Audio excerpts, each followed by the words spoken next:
My people, wedding dey sweet oh. If you see the kind of wedding wey happen for Uganda, you go even surprised. These people use limousine. This kind limousine, you go know say na one in town for person to rent limousine take doing wedding. But before I go talk in details, may I watch this video first.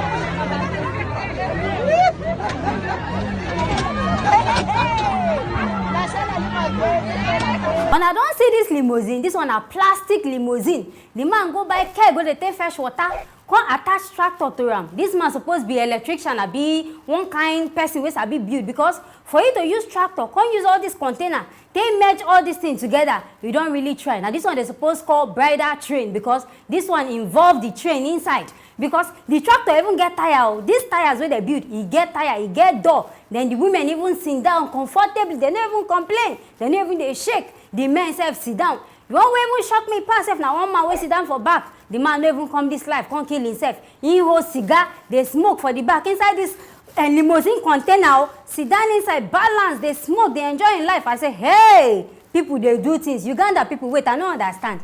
This kind of wedding now will happen. On a no say if say na Nigeria be one kind African mother now. She no go agree. She go first buy Asoebi 150,000, cook rice. Where be say she go invite 1 million people self to even come for the party. Money when I no get to, and I go just spend unnecessarily. Now so this kind African mothers they even like do their own wedding, because they think say if people no come their wedding, the wedding no go sweet. But see this kind of wedding now budget on the low. They no even to spend. I sure say they no go even invite people say we go do anything, because they know say they no want spend money. But look at our own country, Nigeria. If say na wedding where they want do cloth, you never even buy cloth, oh, you never even buy gele. Food where you go even chop, you go surprise yourself say you go buy cloth 50,000 naira, you no go see rice even chop. In fact, parcel you no go even see anything carry go house. Nothing where they go even give you pure water self. You no go even see for the wedding. But see this wedding, they just do them on a low as their money they reach. Now so they take plan the wedding. What would they learn from this kind of thing? So because now money no even there. All of us know now say country don't hard to even do wedding. You know they easy now. Now I make this corona even help so many people do their wedding, because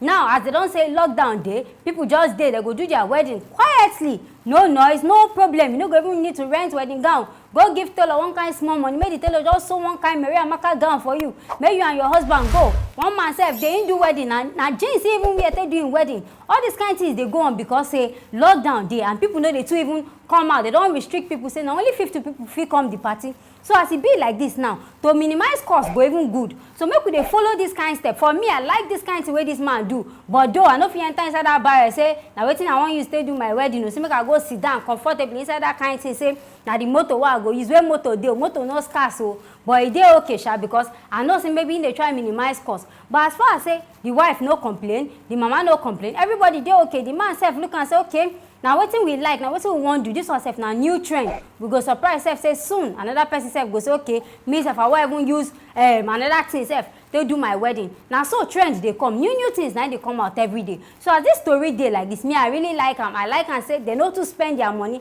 they know that they manage their thing before they do this wedding. So we get new story, other stories for now. As it there like this, I go like here and a comment about this kind of wedding. Then don't forget to like, share and subscribe to this channel as we get better story for now. As I know we always come out with new gist every day. As the thing they come out now, so we they give you now. Now stay tuned for our next story.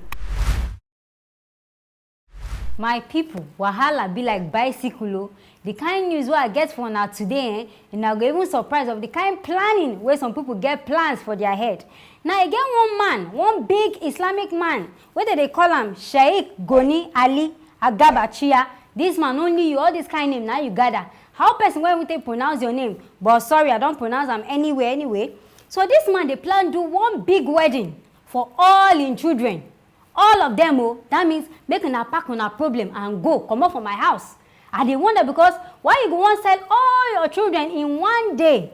Hey, this man they find money. You know how much bride price this man go collect per one picking, and there be 10 in number. So in fact, this man go be billionaire on that wedding day. And this party we dey hear say this party go be big party for Maiduguri because people go come because they never hear sef say person dey marry all in 10 children. But e sure me say this man go get more than 10. All of us know say Hausa people dey sabi marry plenty wife. So maybe this one sef na just one of the wife children na be this 10 wey wan marry out.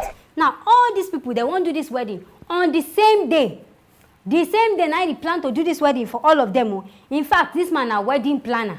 Now be the best wedding planner what I don't see for this life. This man no want spend money.